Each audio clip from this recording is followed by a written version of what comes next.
waliozungumza mbele yangu. Mnaelewa, kabla ya uchaguzi mwaka wa 2022, mimi nilikuja nikasimama hapa Mumias kwa mkutano na nikawaambia kwa maneno ya kilimo ya miwa nitafanya mambo matatu. Niliwaambia kwanza, nitaondoa ile madeni ambayo imeangaisha kampuni za miwa Kenya.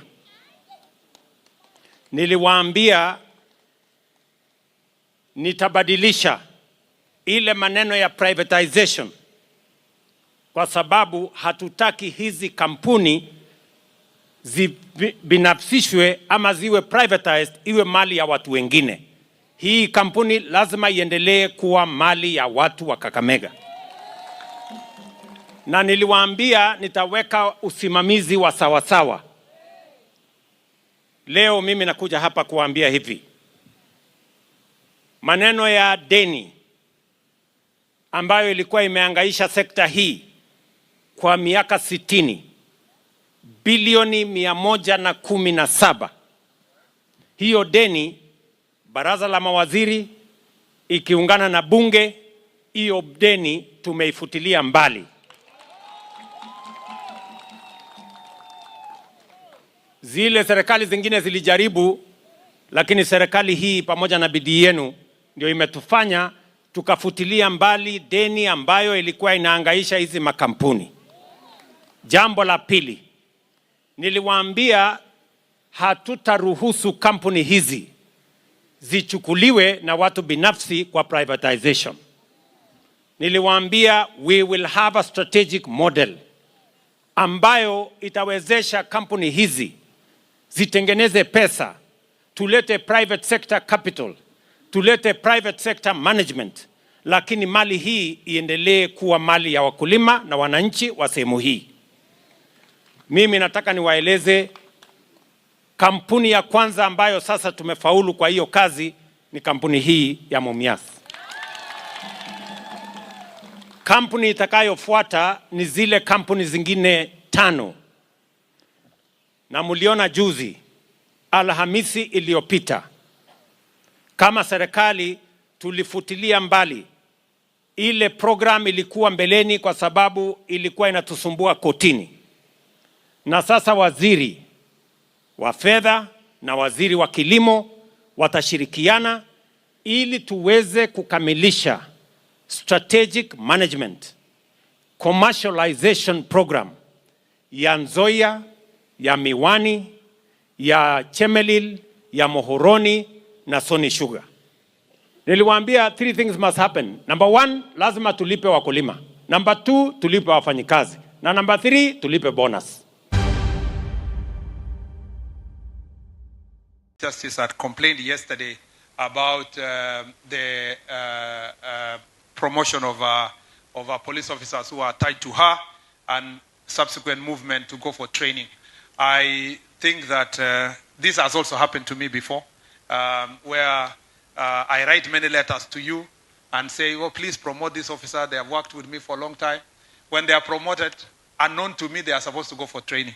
So after the promotion, I saw the officer tied to me came to me and said, sir, now I'm reporting for training. So I said, but who do I remain with?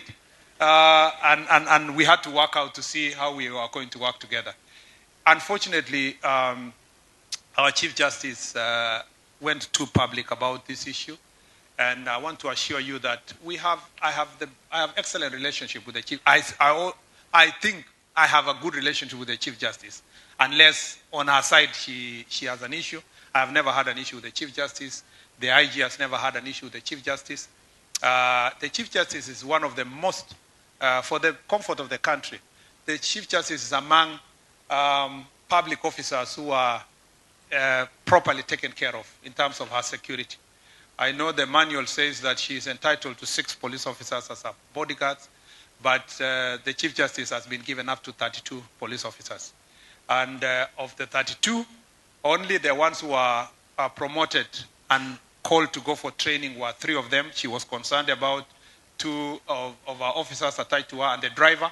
And we, unfortunately, that misunderstanding, the IG thought he was doing a favor to the officers who are working with the, with the Chief Justice by promoting them. It appears now that same favor has hit the IG hard. Ordinarily, the Chief Justice should have called the IG to say, thank you very much for promoting my officers. But unfortunately, it has gone the other way. We want to assure the Chief Justice that that was a small matter. It didn't necessitate raising alarm. People now think all over the world that there is a scheme somewhere to deny the Chief Justice security for the benefit of the country. Even after the 3 officers were being sent for training, the Chief Justice was still going to remain with about 29 officers from different kind of guarding her home, being with her. The ones up to almost 7 drivers who are police officers, among others. And that misunderstanding did not require the kind of attention that was given yesterday in the media. The Chief Justice, I confirm, called me yesterday, and I told the Chief Justice that I was going to look into this issue and get clarification from the IG. And as a matter of fact, I told the Chief Justice that I was going to be sitting today with the IG here and the DIGs to understand what was happening. And before I could before even I called the IG, the Chief Justice also called the IG, and all of us said, okay, we are going to see how to continue promoting our officers, how the IG will promote the officers, at the same time continue with the remaining officers working with the Chief Justice. Unfortunately, even as I thought we sorted this issue, she never came back to me. I only saw a letter, which is supposed to be my letter, I saw in the news with everybody. And I think that such a condition should not happen, especially for us who know what it means to work together. I call upon our Chief Justice to allow us to work together as a team. And we are ready as a ministry to work and facilitate the entire cadre of public officers to make sure that they are taken full care of, and to ensure that we do not discuss issues of welfare of the Chief Justice in this manner. It's not supposed to be like this. In fact, I have really hesitated to respond. But you see, because the public think that maybe there was a scheme, I need to notify the country that there is no scheme, there was no reason, there is no motive. You just don't wake up.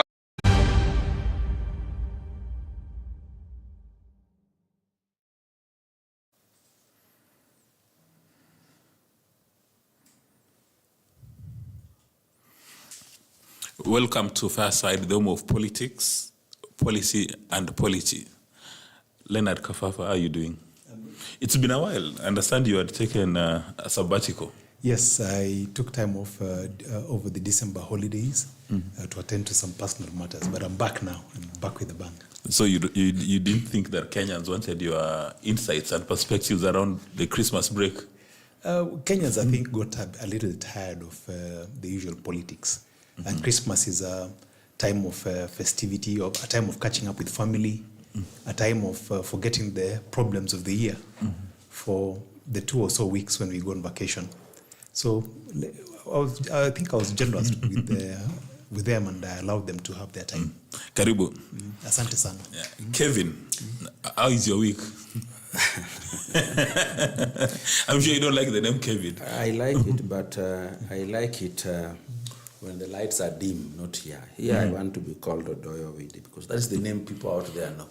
They start wondering, who is this who looks like her? Odoyo Owidi, good evening. Good evening. How are you doing? I can't complain. But a few minutes ago, you were complaining about the newspapers. Yeah. You know, sometimes I look at the Kenyan newspapers. One thing I have discovered, on all of them, they seem to be having a meeting every evening before they publish them. They publish them the next day. They basically carry the same things, same contents, but most interesting, same opinion. All of them, including the now online ED. But that is not all. When you look at the language they use, especially against the person of President William Ruto and his government, you clearly see a partisan media. For example, today I noticed the stories they were having about the reunion of Gachagua and Karua, and also the reunion of President William Ruto and Atuoli.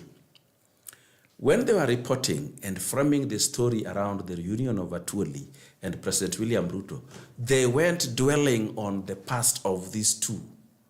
The language that Atuoli used on the president, the language that was not good. And they even went ahead to say how the president responded. And then they say how Atuoli is a bad personality for doing what he did.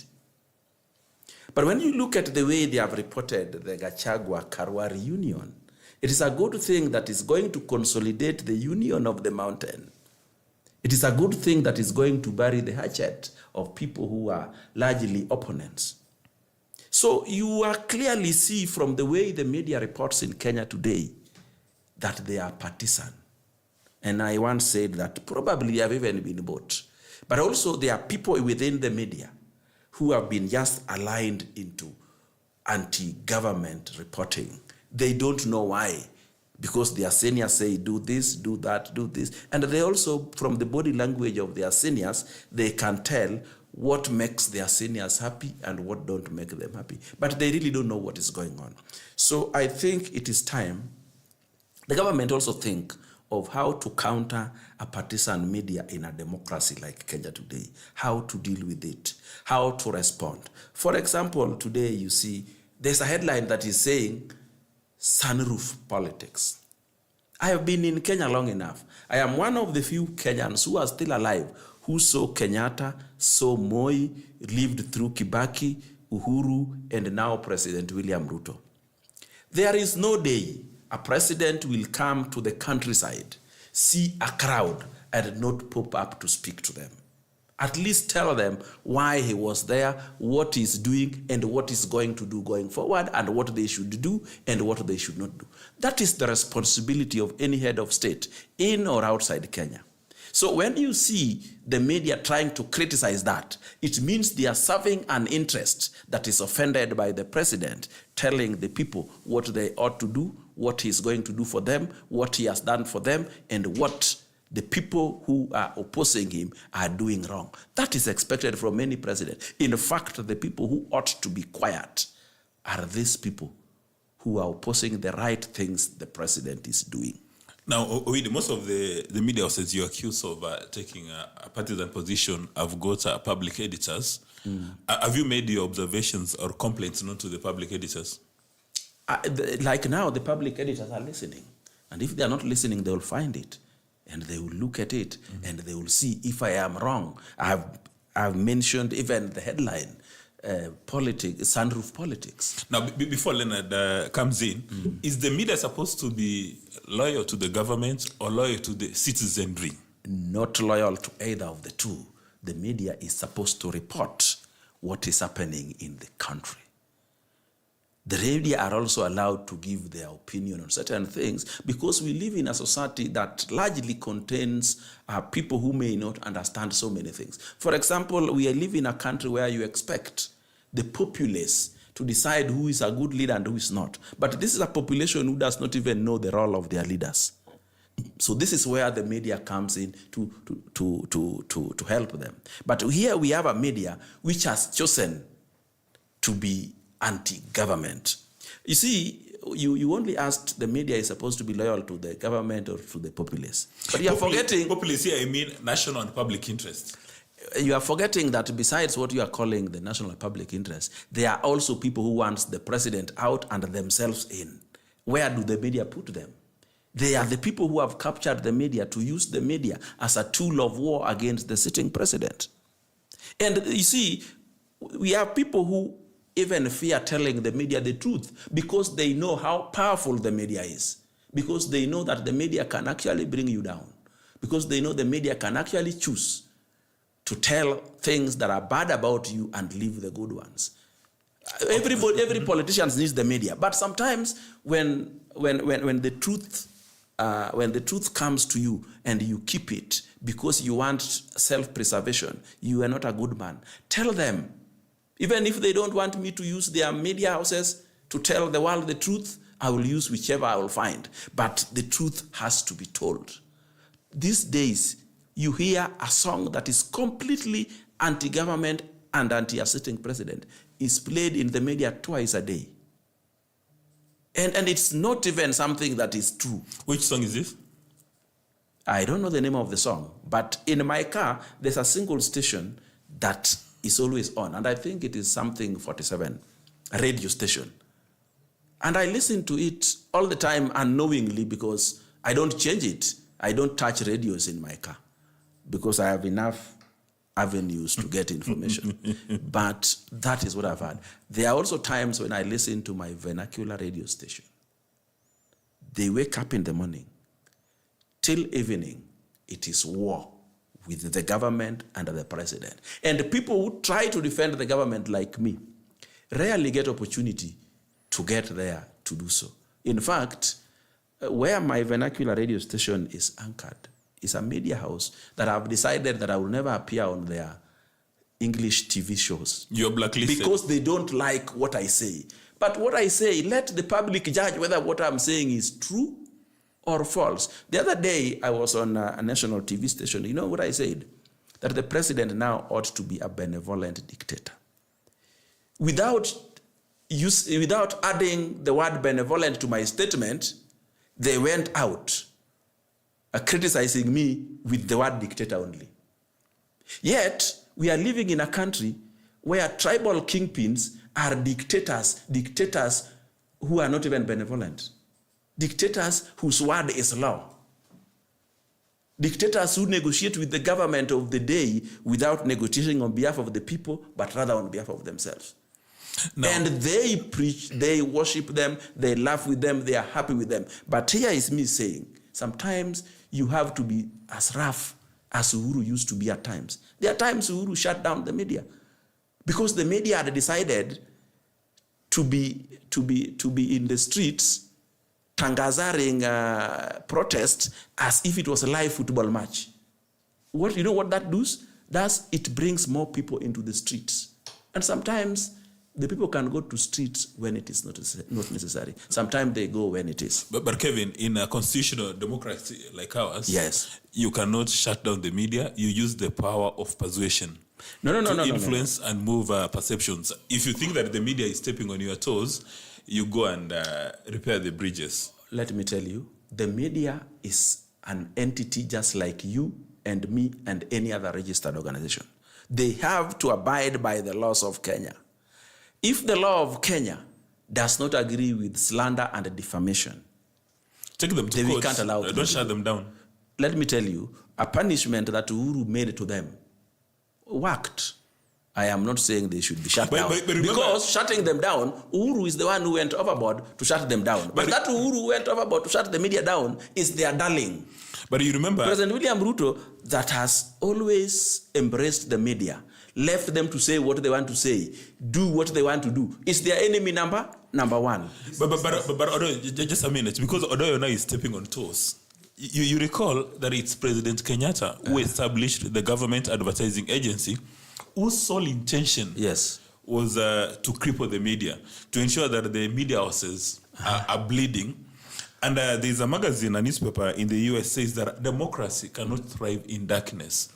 It's the fourth estate, it's the media, which is a key anchor in democracy. But as we think of your answer, Leonard here is doing press-ups. Leonard, what do you make of, he has indicated that when Martha Karua and the former deputy president met, the newspapers in Kenya or the media in Kenya, they've used, nice colors to paint the meeting and saying, this is what you have been waiting for. While on the other side, when President Ruto has a meeting with Atoli, then the people are saying, wait a minute, what is the purpose of this meeting? So what did you make of Martha Karua? Do you think she's got political capital to move the needle? First of all, even before I get to Martha Karua, I'll just add to what Odoyo has said and state that one of the terms was one of the conditions that media are given when they apply for licenses is that their coverage must be fair. So when coverage is one-sided, when it is mostly anti then it's not in keeping with the terms and conditions. Is anti synonymous with fair? I mean, who defines fair? Is it the state? Is it the journalist? Is it the consumer? Assume you come to a panel such as this, and every media house has panelists. You presuppose that at least one panelist must be pro and the other must be against. But when you have 3 panelists and all of them are anti-government, you never have any voice given to the side of the government to basically give their side of the story. Then it's unfair. It becomes skewed. Or in a panel of 3 where you have 2 against government and 1 pro-government, and you give in an inordinate period of coverage to the anti-government elements, and you squeeze out the pro-government element, you look like you're keeping to your terms and conditions of licensing. But in actual fact, you are being biased. And media ought to be honest. They're the 4th estate. It's not for nothing that they're called the 4th estate. You know the 3 estates. We have parliament, we have the judiciary, and we have the executive. And all these have oversight over each other. Then you have media, which will have oversight over all of them. So when media is against 1 arm or 2 arms of government, or even the 3 arms of government, then it's an unfortunate occurrence. But back to your question about Karua. Yes, I've seen. It's not the first time that Karua has been given prominent coverage. I remember people making assessments to the effect that the only thing that Karua ever brings to the table is her kitenges. I ask, what is her unique selling proposition? Even this dalliance that she has with Rigiji, what is it that she brings to the table? I really don't seem to see what she does bring to the table, because you would expect that as a mother, a grandmother, a person who's been in politics for quite a long time, she has a constituency that she brings with her. She does not bring the family constituency to the table, because in the last election, when she was running mate to Raila Odinga, she never delivered the family constituency. She did not bring women with her on board. You would have expected that women all over Nairobi or wherever in the rural areas would vote overwhelmingly for Raila on account of Martha Karua. She did not bring that constituency. She does not bring the ethnic constituency with her, because when you look at her backyard, which is Kirinyaga, she scored very poorly. She didn't even get MCS, for heaven's sake. So what is it that she brings to the table, and why then give her an inordinate press? Why make it look like it's an earthquake? Yeah, when she moves on board, why have headlines like the Karua effect, when that effect is by all intents and purposes non-existent? So that's my big question. What is it that Karua is bringing to the table? Now, Kevin. Yes, sir. There's we understand there was a reorganization or transfer or restructuring of Justice Koome's security, and she made a statement to the effect that the reorganization or restructuring of security would compromise the decisional independence of the judges, as well as the institutional independence of the judiciary. Is that a statement that we can take to the bank? Let me tell you something. I wish Kenyans would know and understand that there's a strong campaign mafia that is anything the president does, anything the government does, they want to attribute it to the president and they want to criticize it. The latest was this time when we had the vaccination. Do you know the reason for vaccination? Because Kenya is trying to export livestock to the Middle East and the rest of the world. And you cannot do that when they are open to diseases. Even this they criticize. So what is happening to Karua is something that has happened to almost Koome. Mm-hmm. It's something that has happened to almost any government official, including myself. When you have an officer attached to you given by the government, that officer is an officer like all the others who are serving in stations and on the beat and elsewhere. When time for promotion comes, they normally go for interviews. The ones that pass the interview for promotion are then sent to Kiganjo for training. It's a 6-month training.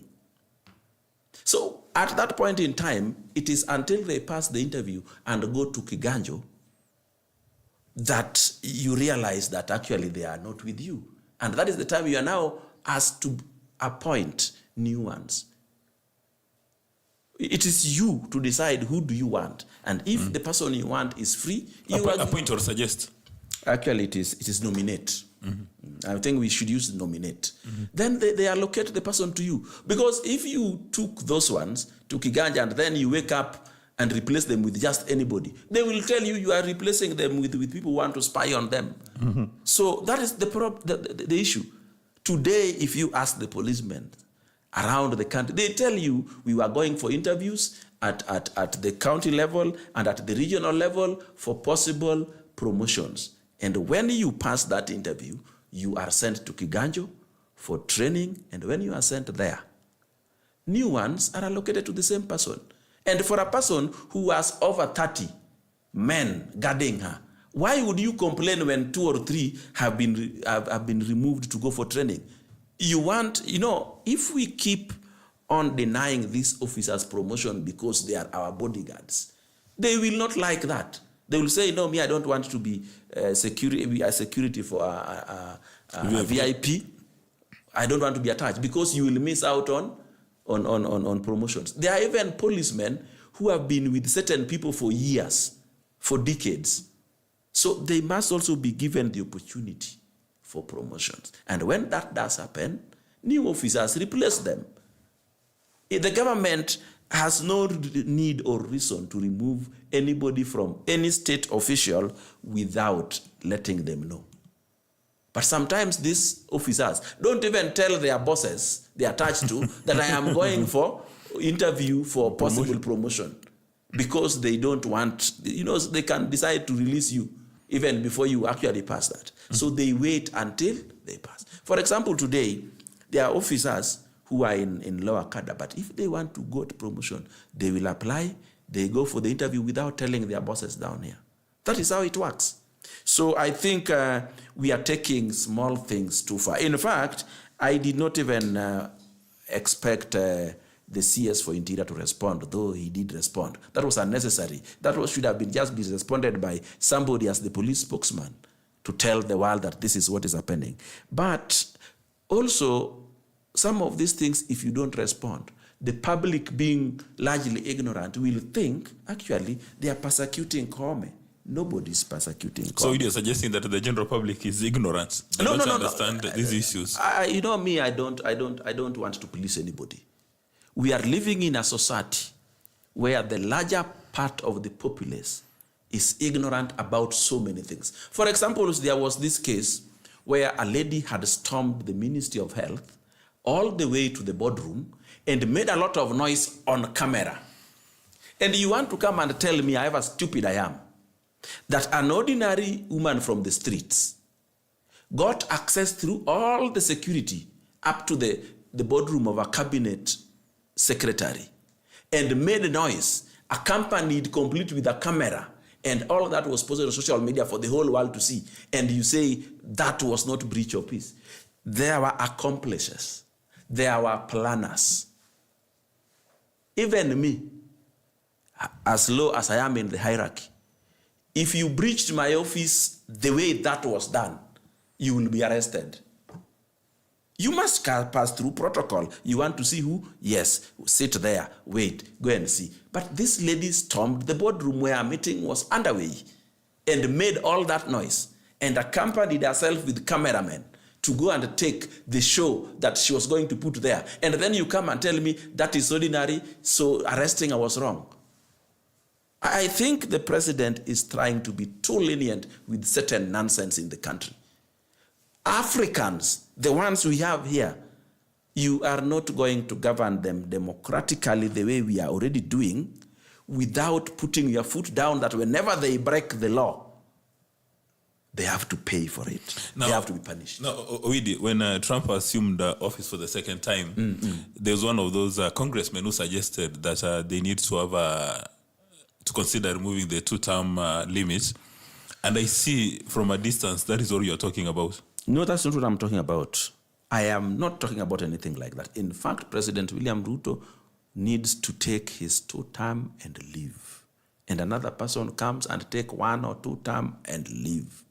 But you see, why I always say the populace is largely ignorant. President William Ruto comes to office in a country where borrowing had exceeded the upper ceiling. We were going to go on a debt distress. And then he decides that for Kenya to be saved, for Kenya to retain its dignity, for Kenya to have its assets safe, we must pay this debt. Because President Uhuru Kenyatta largely governed this country on debt, on borrowed money. He kept on borrowing money, and when the prices of unga goes up, he does subsidy, and people are happy clapping. And when fuel goes up, anaweka subsidy, and people are busy clapping. You are clapping when you are borrowing to an extent that one day, the Chinese will come and sell Kenya. The owners of the resources you have borrowed will demand them. What would you do? So when a good person comes and say, we must now pay our debt, people are on the rooftops because they know the population is largely ignorant. You are not going to be able to explain. But when you tell them, look, guys, even you, if your father had borrowed money and uses your land and house as a collateral, and now the lender of the money now wants to sell your property, wouldn't you miss the luxury you have been having for some time as your family pays the debt so that your property and house is safe? Wouldn't you do that? And that is what President William Ruto came out to do. And what happens? His detractors and the media conspire to make so much noise. And when you make noise that no, the taxes are going up, people are suffering, what option did the president have? To let Kenya be sold on a debt that was taken by its predecessors? The person doing the right thing is President Ruto, not his, not the people who left the office for him. So, talking about public debt, Leonard, we've got a new foreign policy. And for the first time, it's gone through a lot of structures. There's been proactive public participation. All the key sectors have been consulted. Like, for instance, members of the National Assembly and Senate were consulted, the private sector, civil society, and now it's received approval by the cabinet. And it's going to the National Assembly. It's going to be adopted as a sessional paper. In your view, what stands out in the foreign policy that when Mora or Njiko looks at it, in fact, she sees that our interests and aspirations are captured in that foreign policy, so that the foreign policy is no longer foreign to Kenyans, that it's actually something owned by Kenyans? What stands out? Let me not talk too much about the foreign policy because, I mean, we've not yet enacted it in Parliament at the moment. But let me talk about our tendencies in terms of foreign policy. In the past, we've had a lot of dalliance, first of all with the West, in the days of Moi, when he was the darling of the West. And then we moved then to the East under Kibaki and majorly under Uhuru Kenyatta. We know that we are a developing country, and for a developing country, we don't always have enough resources of our own to develop. That's why the law allows us to borrow money, and borrowing is usually for development by law. So we've borrowed extensively from the West in past times, and we've borrowed from the East in past times. But the windows, both from the West and from the East, have been tightening over the years. Now, when you look at our foreign relations, our development partners in terms of foreigners, there's this tendency now to move towards the Middle East. And it has become very apparent lately that we are engaging quite a bit with the Middle East. You see that the Middle East now is becoming an alternative to the East or to the West. You know, the West has conditionalities that are very tough. The East have given us very expensive debts in the past, and we are struggling to repay some of that debt, for example, the SGR. But now you look and you see that we are moving towards the Middle East, specifically the UAE. The UAE have offered to give budgetary support. I think that there are talks to that end. I think $1.5 billion US. It's a commercial loan that will count towards budgetary support. We've also recently signed an economic agreement aimed at boosting trade and investment. Yeah, yes, and strengthening economic ties across Africa, and that was signed in Abu Dhabi the other day. That's the Middle East. Then there's also talk about the financing the remaining portion of the SGR. Then, of course, we take into account that the UAE has now become the biggest export market for Kenyan goods. You know, we export chilled meat, we export seafood, we export fresh vegetables, not too much for flowers. Yeah, and then but in exchange, Kenya also gets a lot of imports from the Middle East. We have petroleum products like the arrangement that is in place now, the G2G, that stood in place of the open tender system, where we've gotten petroleum products from ADNOC and from Aramco. You know, ADNOC, that's Abu Dhabi National Oil Corporation, and Aramco. So we have all those things. But this looks rosy and it looks good on paper. But there are questions that we have to ask ourselves. Anytime we borrow, either from the East or the West, and now from the Middle East, what is in it for them and what is in it for us? We know that there are no free lunches in this world. Nothing comes for free. People don't lend you money on account of filial love, you know, brotherly love and affection. They lend you money because they expect to get something in return. So in our engagement now with the Middle East, we must be very circumspect to figure out why. Because when we did SGR, it turned out to be too expensive for the country. And as we speak right now, SGR is a loss-making venture. And it's quite likely that in our lifetime, the SGR may never break even. So I look at the Middle East and I look at their relationships with other parts of the world. I'll give you an example of India and Pakistan. The Middle East has started carriers, you know, international airlines like Emirates, like Qatar, like Etihad, you know, like Fly Dubai. And initially their catchment area was India and Pakistan, because Middle East by itself has a total population of about 3 million people. I think less than 1 million indigenous and the rest foreigners. Yet these carriers that they have carry a combined total of over 100 million passengers per year. Where are these people coming from? They're coming from that catchment area, which is India, Afghanistan, Pakistan, and the rest, you know. That is their catchment area. But when you look at the engagements they've had with these countries, how has it been? Even in terms of airlines, yes, they have cheap flights that go to all these countries and bring out passengers.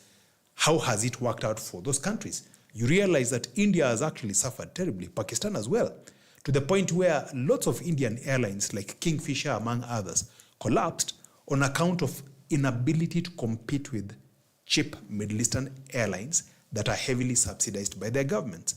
So that kind of engagement now causes me to be a little bit circumspect about how we engage with the Middle East. What are they getting in return? When you look at Kenya, for instance, we seem to have given them a lot of frequencies into Nairobi.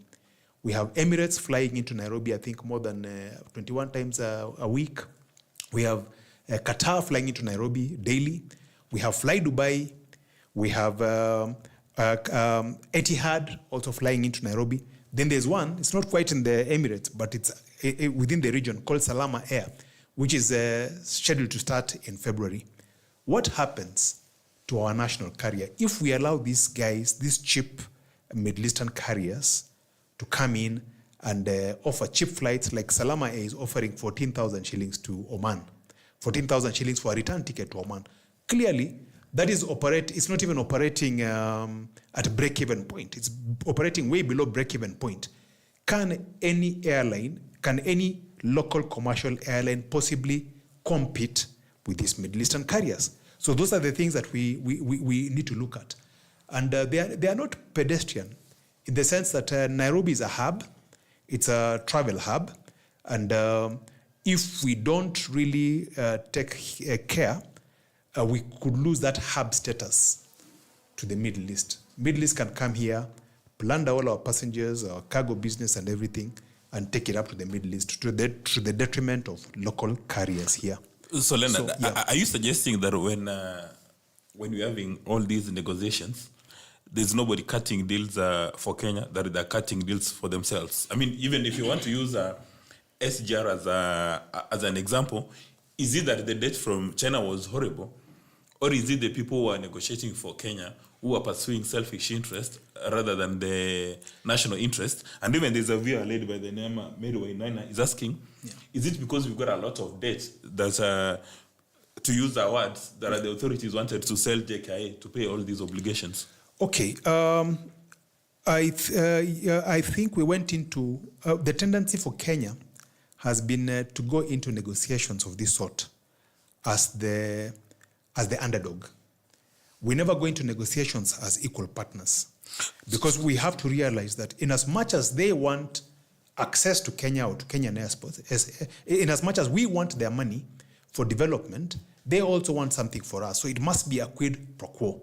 It must be a give and take. Scratch my back, I scratch yours. And it must be on equal footing. But past times, as you've mentioned the SGR, we have gone into skewed arrangements where we seem to have given everything to the Chinese and retained nothing for ourselves.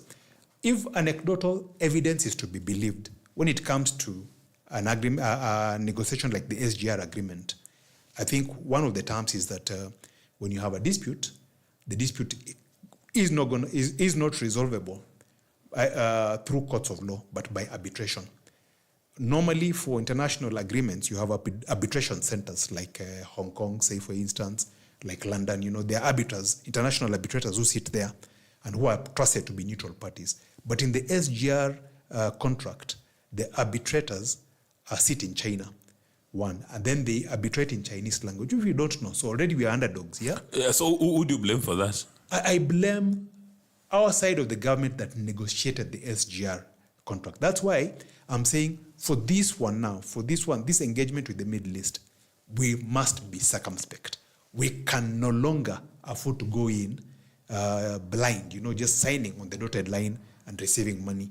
When we are getting this 1.5 billion shillings from the UAE for budgetary support, what are we giving them? Are we giving them Kenya Airways, for instance? Are we giving them Jomo Kenyatta to have free reign, for instance? Are we ceding all our cargo business to Middle Eastern carriers, or all our passenger business to Middle Eastern carriers? What are we giving out? What is the need for them? But we have to be circumspect. I mean, when you have the international airlines coming to Kenya, passenger or cargo, and they're efficient and effective, I mean, people who've studied economics say that is very good for the consumer, that you are able to access a quality service. So it's up to Kenya Airways and the other local carriers to pull up their socks. Airline businesses, unlike other businesses, entry into airspace is highly regulated by international law. IATA has laws that govern the use of airspace, and there's regulatory framework for aviation authorities of each country that aligns with the IATA laws, that aligns with what you call the, if I'm not wrong, it's the Chicago Convention of 1944 that governs access to airspace and the rules that apply to countries, between countries, engagements between countries to facilitate the use of airspace. Now, that convention has what you call the freedoms of the air, and there are 9 freedoms of the air that deal with the permission, that deal with the relationship between countries. And these relationships are supposed to be reciprocal. Reciprocal in the sense that if I give you permission to, say, fly from London to Nairobi, then I have to also give you permission to fly from Nairobi to London. It's reciprocal. If Kenya gives the UK permission to land in Nairobi 9 times a week, the UK then must also give Kenya permission to land in the UK 9 times a week. But that's not what is happening. That's why I say we need to be circumspect, because we have about 35 frequencies. We have given the UAE about 35 frequencies a week into Nairobi. Yet we only have 10 frequencies into the UAE per week. So that's a skewed arrangement. Yet we could do with a lot more frequencies. I'm meant to understand that Kenya Airways and other local carriers have been pushing to be allocated about another 10 or so frequencies into the UAE. But it has not been forthcoming. Are you talking so it's about a skewed arrangement? Are you talking about Kenya Airways that a majority of Kenyan consumers find to be inefficient and ineffective? But before you answer that, it is no. Kenya Airways is not inefficient. It is not ineffective. Actually, it's making profit. But there's no airline in this world that can compete commercially against another airline that is being heavily subsidized. It's a fact. It's a fact. Okay, before we talk about the subsidies, Odoyo, yes. You indicated that you've been around the world and you've seen Kenyatta 1, Moi, Kibaki, Uhuru, and now President Ruto. What do you make of their foreign policies, their approach to economic diplomacy? You know, during the Kenyatta, it didn't matter very much. All you needed to do is decide that we Kenyans are going to be friendly to the West or to the East, and the game shot. You go the way they go, you walk the way they walk, and that's all they used to do. So the idea of foreign policy and all this depends on where your bread is buttered. But before I even go back there was something I had planned to tell you also about, and you walked out on my media tirade before I finished it.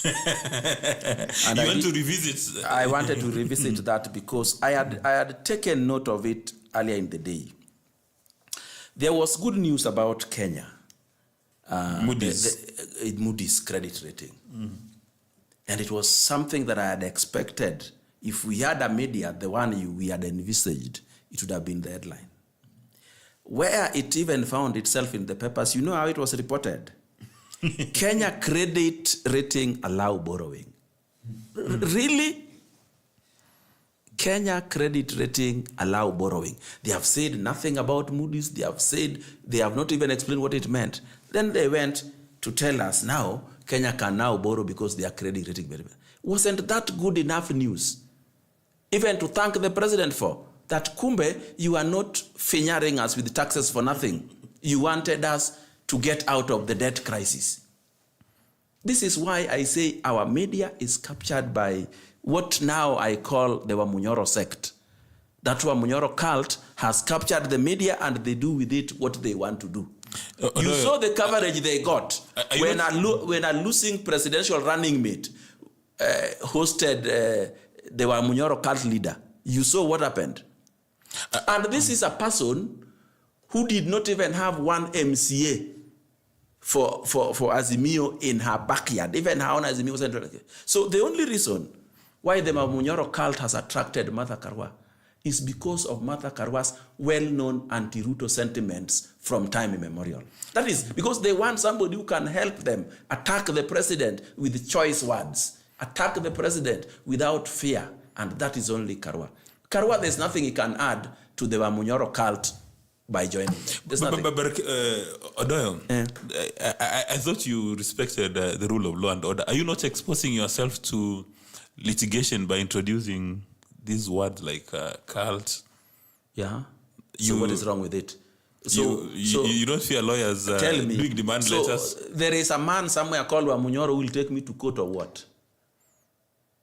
Let's not just be logical. Yeah. The media has always created things, names, and given to people.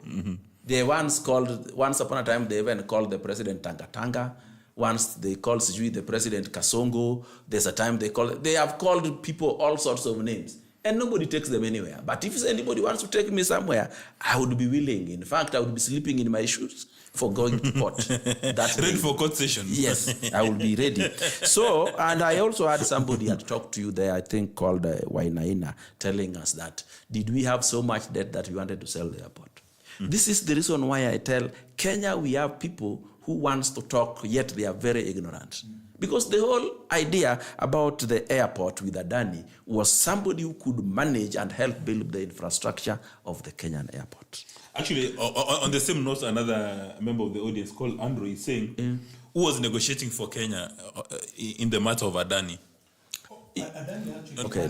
Actually, if you just give him a few minutes. Let's look at things this way. Me, I'm not like him. I am looking at things from a political angle. We have had a PPP before, and that was the one that we used to build for the expressway. Why didn't that guy ask who was negotiating for Kenya in the development of the expressway? He didn't ask. He didn't ask because of the people who were in power then. Now that President William Ruto is in power, they want to know who does everything, who negotiates everything. Kenya Airports Authority, okay, whatever it is you want to shorten it, has a leadership, a CEO, a board, a chair, a ministry under which it serves. Who is this asking again who was negotiating? They are Kenyans of repute. They are Kenyans who have been given the responsibility to run the Kenya airports, and they would negotiate on behalf of Kenya. So asking those questions is simply hating the person who is in power then. Because we have had a lot of projects, even SGR, that was the first PPP. Many Kenyans in the street, if you ask them who was the partner of Kenya when SGR was being built, they don't know. If you ask them who was the partner to Kenya when the expressway was being built, they don't know. The only one they know is the one for the Kenya airports, Adani. Because hate campaigners decided that they are going to campaign against Adani and make enough noise about it. And they are busy all the time trying to find out what is the government doing now, what can we do? To an extent that a visitor who has gone to State House, you go and find out if there is any offense he had ever committed in his life so that you can brand him a criminal. These people talking, none of them would pass the integrity test if what took that guy to court was the threshold.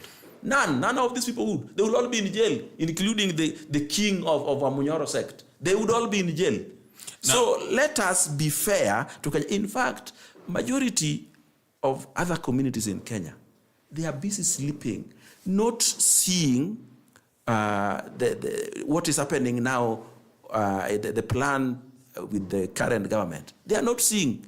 There's a serious plan to ensure that the moment they push Ruto out of office, whether it is now or 2032, no other community will have a reasonable presidential candidate. So they will go back to power and be there as long as they want. And all these people making noise, each time they want to ask questions, they are being told how Ruto is bad, how Ruto has increased taxes, how Ruto's is abducting. And these are things they are planning and doing.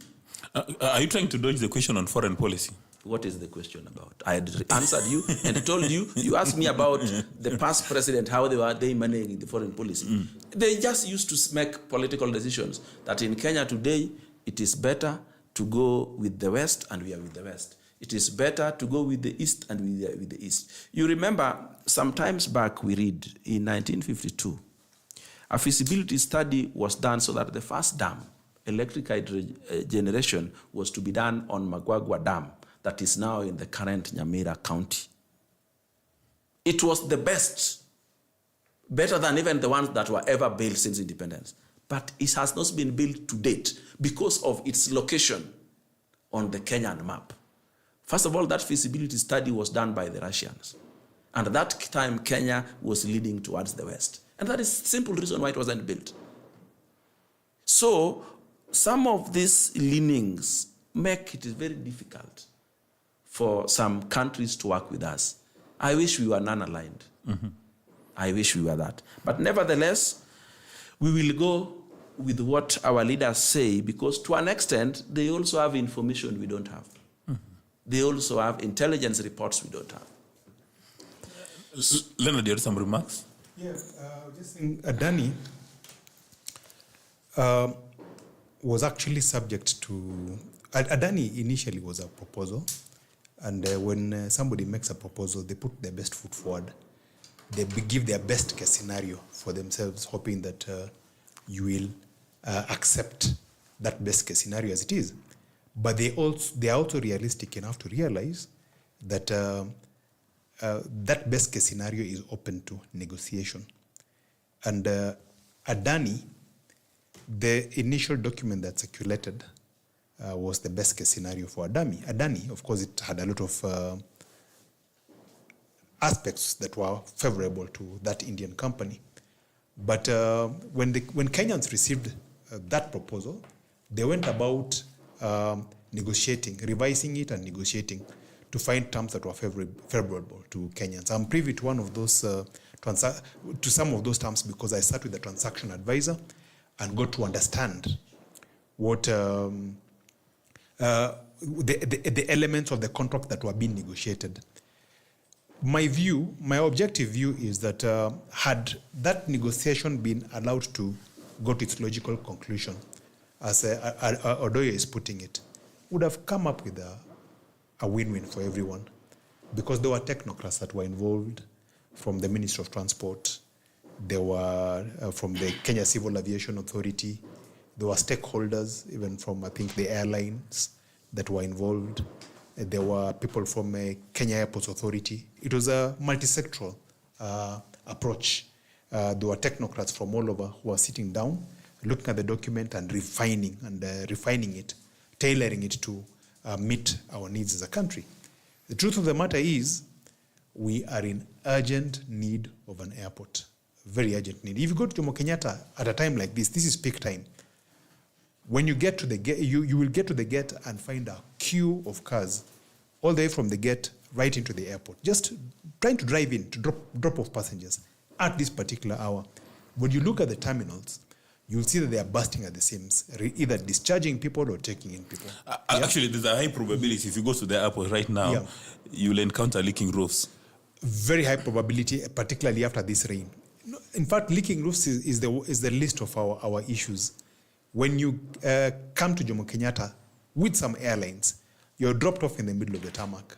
Then you have to be picked by bus so that you're bussed to the terminal building, which is a put-off, because when you look at other airports in the region, the plane comes and it drives right up to the terminal building, and there's a bridge that is connected so that you disembark from the plane and you step into the terminal building, where you go and you spend the shortest time possible at immigration, maybe 5 minutes at immigration, another 10 minutes at customs, and you're through. So it's ridiculous when you find a situation that arises where somebody travels, say, from Johannesburg, South Africa, over 4 hours, gets to Jomo Kenyatta, then it takes another 4 hours to clear, through, just to get out of the airport. It's ridiculous.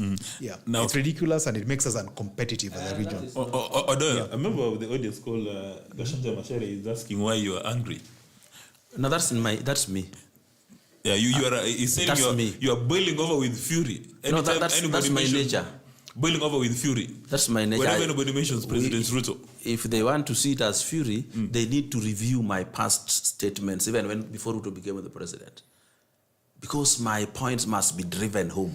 And then also another member is asking, it's called Andrew, that is Odoyo suggesting that President Ruto should be corrupt because others before him have been corrupt? No. Those are not my words. I need to respond to that. I am not suggesting President William Ruto is corrupt. He is not corrupt. The way I knew he's not corrupt, because he's doing the same things the other people did, and it was normal. But how come when Ruto is doing them, it's now not normal? For example, a public-private partnership.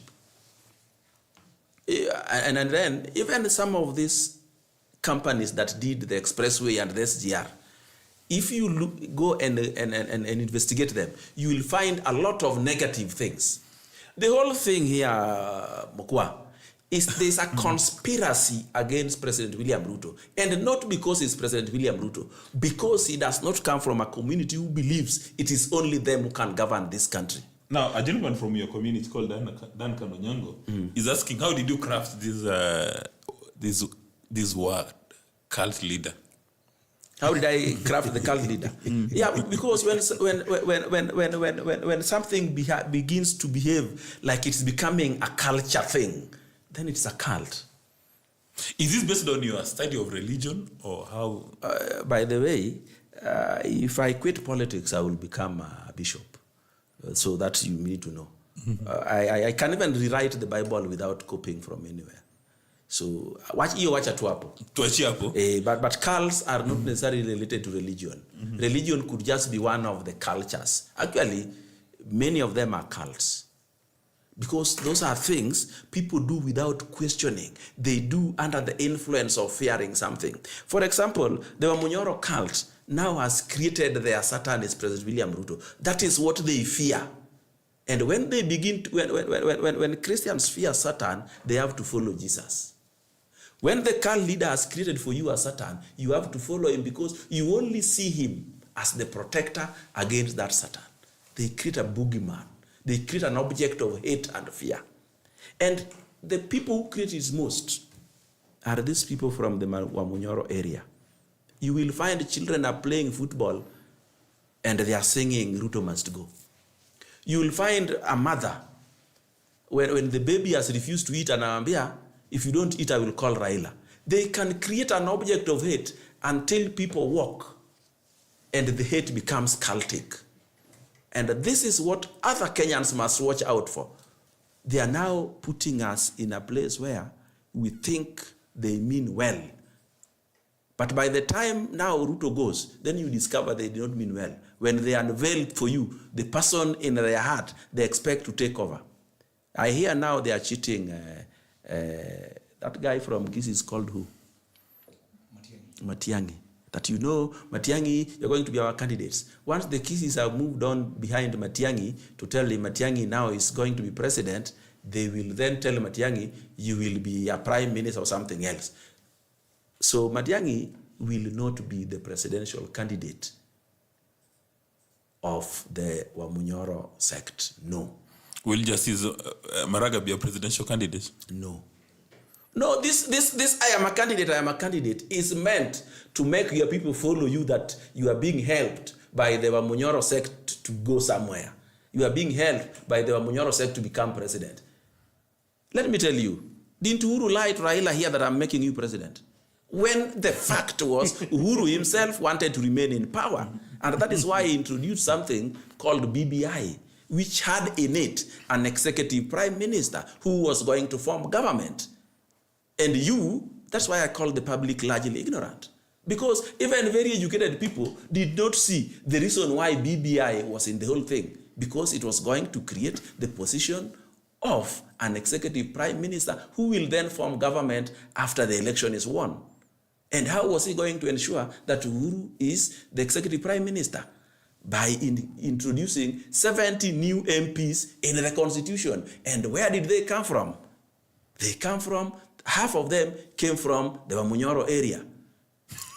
Then only 3 was going to come from Raila's area. So, Akileta Nyoko, hey, you're going to take power from me. He will discover he has no number of MPs to reject Uhuru in parliament. But when BBI fell, Uhuru stopped supporting Raila. Even the promise he had made to take him to the mountain, he did not do. Because he did not support Raila because he liked Raila more than Ruto. He supported Raila because he wanted to become an executive prime minister and remain in power through the back door. Now, talking about power, Leonard, what did you make of President Ruto's visit to Western Kenya? What would you consider to be the highlights and misses? Well, highlights revival of the sugar industry. Western Kenya has largely been a sugar belt. You go to Mumias, you go to Nzoia, you go to all these areas that are around these areas that you basically call Western Kenya. This is a sugar belt, Butali and the likes. That's why we have numerous sugar factories in Western Kenya. But sugar has not been doing well over the years. Local sugar production has not been doing well over the years. Actually, I understand for the first time that now we have the production is much higher than consumption. Yes, production is happening. Mumias had been moribund for a long time. Mumias is actually crushing Ken as we speak. It's actually crushing Ken.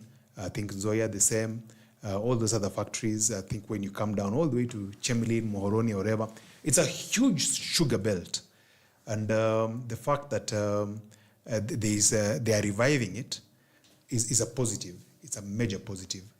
I think the next step is, the first step is, of course, to get farmers to plant cane and to supply the factories, to form that nucleus around the factory and to supply them, the factory with cane. Farmers are actually given up on growing cane. So when you see things like bonuses being given, those are incentives. They incentivize the farmers to come back. I think the next logical step now is to upgrade these sugar factories so that their crushing capacity is enhanced. And not only that, they get in new machinery that can extract more sugar per ton than is currently happening. Of course, the other step in tandem with that is the development of varieties of sugarcane that are higher yielding than we possibly have, than we currently have at the moment. So those are the positives. And it's a good thing. I mean, the Western Kenya is a constituency like any other. And the fact that the president is visiting them shows that he has them at heart. And it's obviously he's a politician, so it's all about 2027. Now, so it's positive. From a policy perspective, would you say that that was a clever move by Musalia Mudavadi when he said that his political party was going to cut a deal with the UDA under Kenya Kwanza, and reviving the sugar sector, sugar space was one of the pillars? Yeah, I mean, it's brilliant, because what does Musalia Mudavadi have away from Kenya Kwanza, away from UDA? He didn't deliver votes the way Moses Wetangula delivered in 2022. You know that Moses Wetangula's Bungoma and the 200,000 or so votes that he got, those were the game changers, because the win that UDA had over, rather Kenya Kwanza had over Azimio, had a margin of about 200,000 votes, which were amply supplied by Bungoma. So Moses Wetangula delivered. But when you look at Musalia Mudavadi, his side of the equation didn't deliver much. So he comes by joining up with the UDA and taking up a prominent position within UDA, he ensures his political survival. So for him, it's a brilliant move.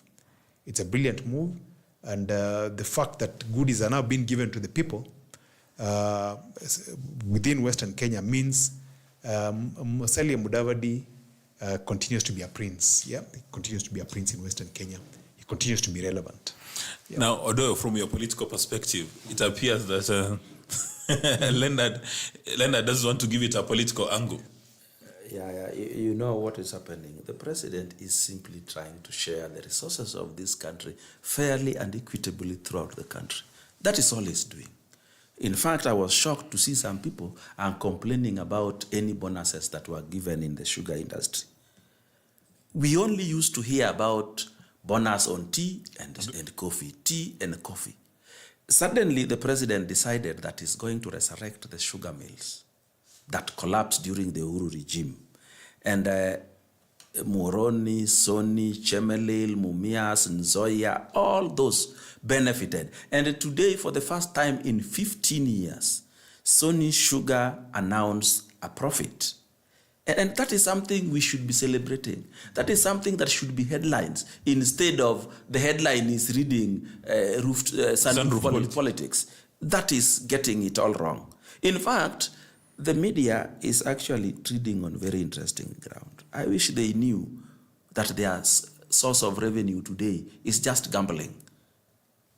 The media today is paying their salaries from gambling, from collecting money from the poor Kenyans in a pool and then paying a few and announcing. If they wanted to be honest people in that gambling of theirs, they should tell the rest of Kenya that the number that sent to us the 100 bob were 2 million, and the 100 bob times 2 million, we got 200 million, and we paid 2 million to the winners. Then we would know they are honest people.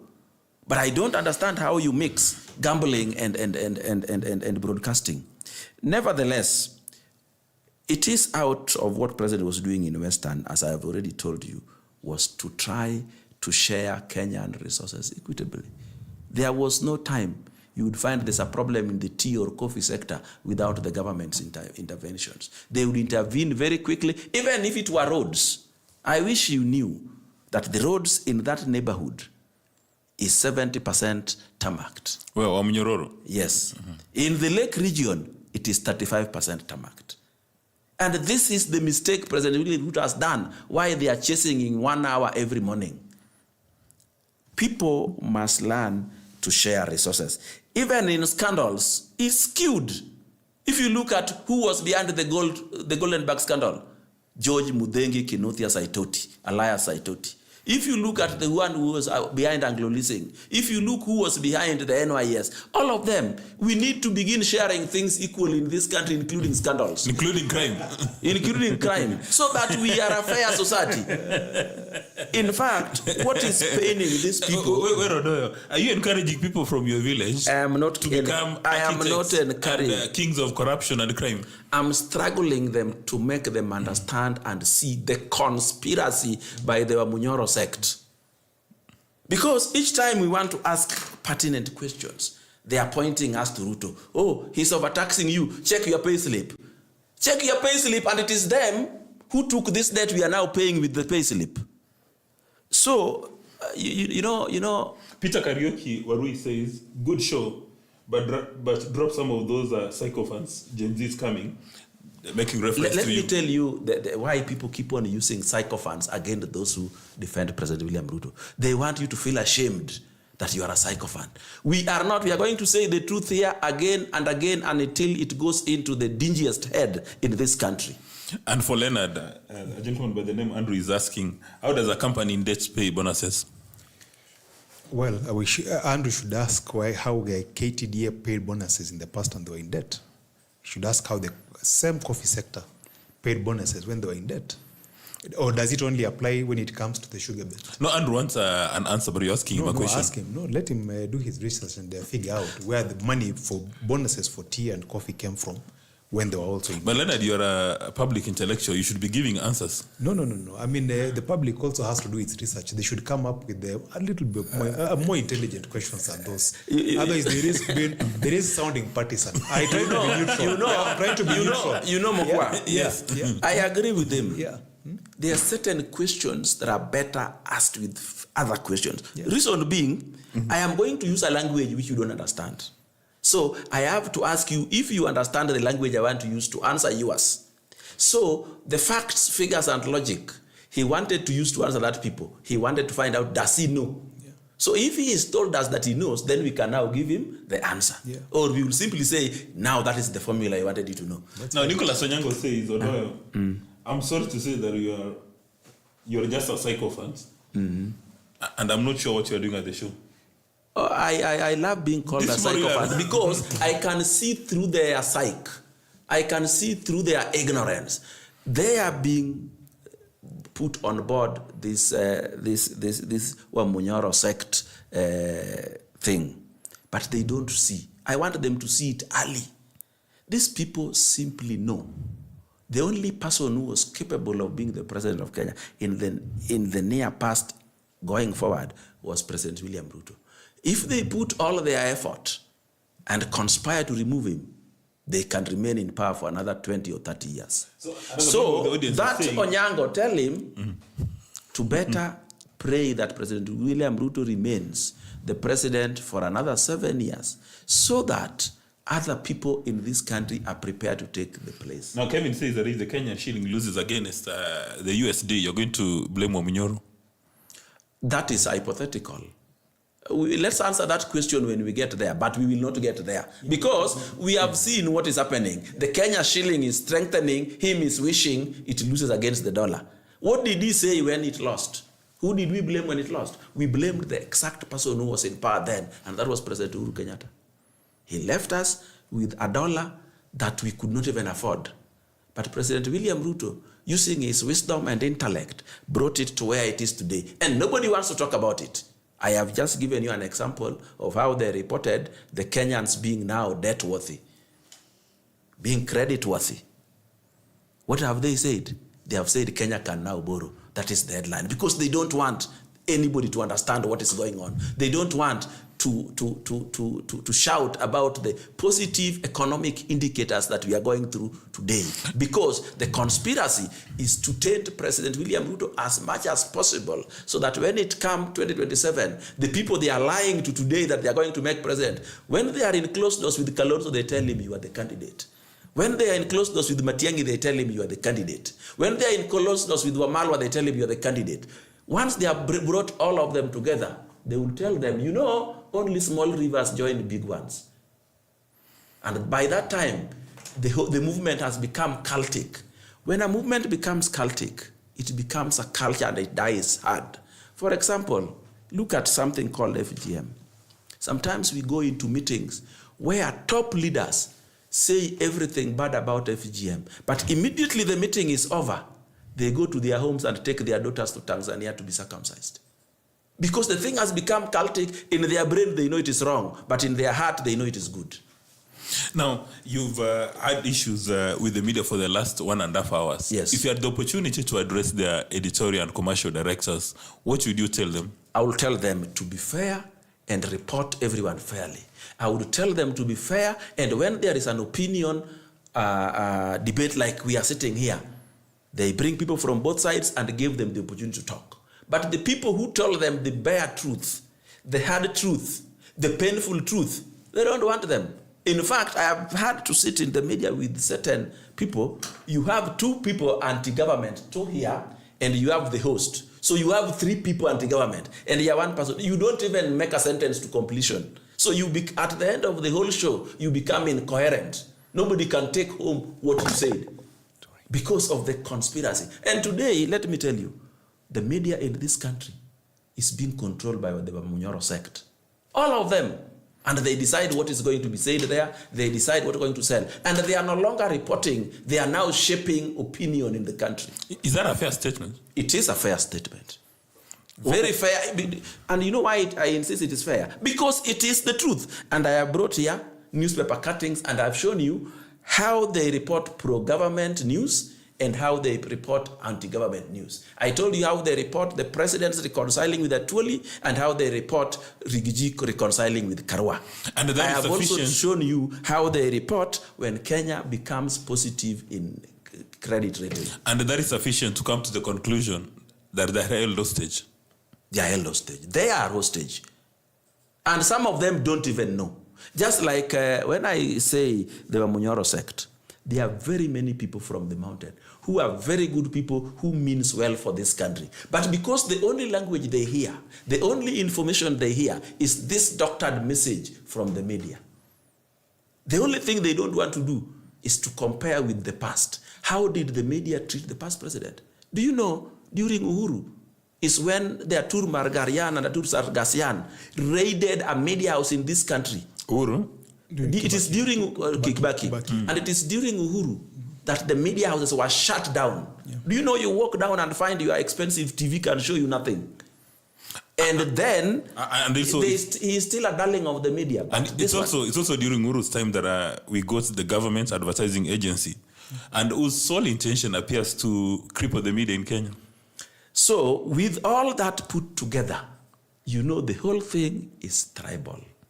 The only way we can remove tribalism in our corridors, in our paths, in our houses, is by talking about it openly.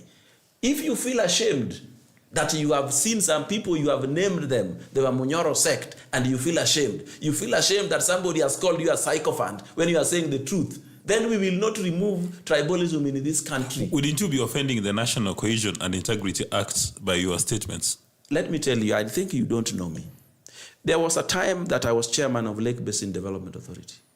And this anti-corruption body used to write to us letters daily. But before you read the letter in the morning, you had already seen it in the newspaper. And to me, I realized there was something wrong. So what did I do? I collected all the letters they had written to me. I discovered that one document, they had asked for it 36 times. So I discovered they do not want to investigate. They wanted to extort. So I walked straight to anti-corruption. Nikawasomea 45 minutes. Let that, what did you call it? National Cohesion and Integrity National Cohesion. Let them call me. I will teach them how to do their job. I will teach them. I will tell them what is wrong and what is right. If they did not shut Rigiji down when he said that this government is a business organization where you can only benefit from it when you have shares, what are they going to tell me? Okay, Leonard, is there anybody who wants to teach a lesson? As you make your concluding remarks. No, in what? No lesson really. For me, I still maintain that our engagements as a government have to be circumspect, particularly when we are engaging with development partners. And you know my bias is towards the aviation sector. And I'm a little concerned when we seem to give away too much to foreigners to the detriment of our own local carriers or to the detriment of Kenyans themselves.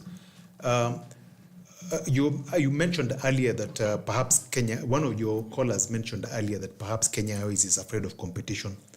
Well, it's not really afraid of competition. Competition is healthy, it is wholesome, it is necessary. But competition must be on a level playing field. That's the only thing. And it's easy to level the playing field. When you see Middle Eastern carriers being subsidized by their governments very heavily, we know, of course, as a government that we do not have the resources to subsidize Kenya Airways, but we can put in place policies that are favorable to Kenya Airways. For example, we can push for the granting of additional frequencies to some of these destinations that we cover, like the Middle East. That can be done at a government level. Yep, that's one way of making the airline competitive. We can also let them have a lot of say when it comes to the shortlisting of the next developer of the airport. Obviously, we need to develop the airport. A PPP must be sought after. I think the process is underway for advertising, for tender specifications, advertising, that sort of thing, shortlisting, and eventual award to a contractor to build a new terminal building and a runway.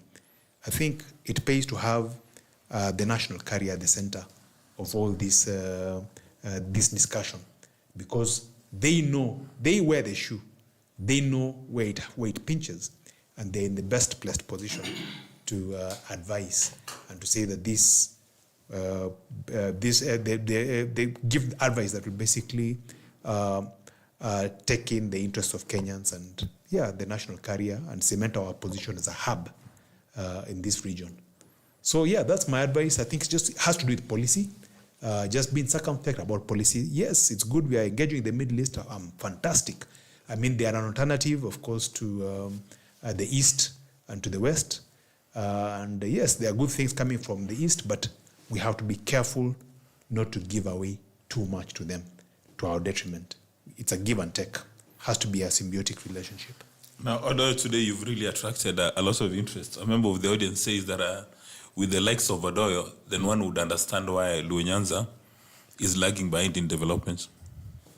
That is what is called profiling. Yes. Let me tell you something. We have just talked about competition. Competition helps to improve footfall to any business. That is why you find you go to a street in Dubai and you find similar items are sold throughout. Let's not go to Dubai. Go to here in Kenya. There was a time when I was going to school, when you walked into Luthuli Avenue, it was all music systems and electronics all the way. And the shops were all full. That's the time you have been given boom. Yes, and the shops were all full. You find an attendant is negotiating with 4 people at a go. You see, that is the advantage of competition. Competition pulls customers. It improves infrastructure. It improves service delivery. And so nobody fears competition. It is a good thing. And of course, if it can come to our airport, that is the largest door to international business. There's nothing we can do without a proper airport. And that person who is saying that with the likes of me, that is why Luo Nyanza is going back. I don't know what kind of leader I have been to Luo Nyanza. If there is anybody who has fought for that community, it is me. It is me who has told leaders who have been making businessmen in Luo Nyanza run away. You remember there was a time in this country that a company came called Del Monte, and the people around Kiambu became rich, they are millionaires. But us, when we were brought something called the Dominion Foods, we extorted them until they walked away to another country in Africa. When I was growing up, Kisumu used to have manufacturing, sweets, soap, books, clothes, manufactured there and written, manufactured at this place in Kisumu. Today they are not there because of extortion, because of abandonment. Actually, the government would have called some of these people to order, but they were not willing to do anything. When I was growing up, I used to use a train from Nairobi to Kisumu and vice versa. That train is no longer there. I would use a boat from Kisumu to Homa Bay, those ones are no longer there. Something has to be done. Resources must be shared equally and equitably. And that is what we are going to do. Conversations are really very hot on social media. I think the two of you have done something. Either you've done very well, so that you deserve a pat on the back, or you just irritated the audience because the conversations here are just flowing. So we actually thank the members of the audience for following the conversation keenly. Yeah. They've said other things that I cannot say because I'm a Christian, and those things are unprintable, and some of them are very extreme. Be that as it may, Leonard, please give your closing remarks. Yeah, thank you. I think this year promises to be a great year. I mean, we've seen our credit rating improve somewhat. That is what Odoyo says should have been a page one item. It should have been. I agree with him entirely that we are too slow to celebrate positivity, and we are too quick to put negativity in the headlines. Last year, lots of positive developments happened, but they were drowned out by the voices of negativity. This year is going to be a watershed year. It's going to be the inflection. I think we are getting to an inflection point in terms of our austerity measures. When we get to that inflection point, I think we go over and we get to a good place. Now, Odoyo just indicated that the majority of the audience are not sophisticated, and then you've gone ahead to drop some jargon. You know, inflection point, austerity. What are you talking about? No, everyone knows that, last year was really difficult. I mean, it was a difficult year. There was little money in the pockets of people, of Kenyans. There was a finance bill, which was really necessary, geared towards collecting tax revenues for payment of public debt. So what I'm basically saying is that towards the tail end of this year, we should see a bit of some easing of a lot of that pinch. We should see a bit more money circulating in people's pockets. I mean, when you start by paying bonuses to sugar farmers, tea farmers, coffee farmers, milk producers, when you keep paying them on time, as is happening currently at the moment, it means money will be put in people's pockets. I think last time I was here, I spoke and I said the government has gotten its macroeconomics right in terms of inflation, bringing down inflation to this below the CBK target of 5% plus or minus 2.5%. When you talk about stabilization of the currency, which is very important because one unit change in the Kenya shilling against the US dollar translates to about 40 billion shillings plus or minus in terms of our loan book, in terms of debt, depending on how the currency moves. When it goes upward, it means we gain, we lose 40 billion shillings from our loan book. If it depreciates, it means we add 40 billion shillings to our loan book by one unit change alone. So we've stabilized the dollar. We have forex reserves at an all-time high. I think it's the highest reserves we've had in over a decade. You know, so there are many things that have happened. Interest rates are coming down. The CBR rate has come down. So it means the banks now will also lower their rates. Hopefully, it will get to a time, hopefully before the elections, when the CBR can be lowered to a point, to a similar point where Kibaki was, so that banks no longer lend to government, but they lend to wananchi. So things are happening. Those are the things that I'm talking about, positives. We will see a lot of them towards the tail end of this year into next year. So tail end of this year into next year, I see a lot of positives happening. Okay. Yeah, I'm optimistic. I'm very optimistic. Yeah, thanks for your closing remarks. Now, Kevin, I mean, you said that you've seen all these presidents. Is there a time when we've had sugarcane farmers getting a bonus like this time? Or this is the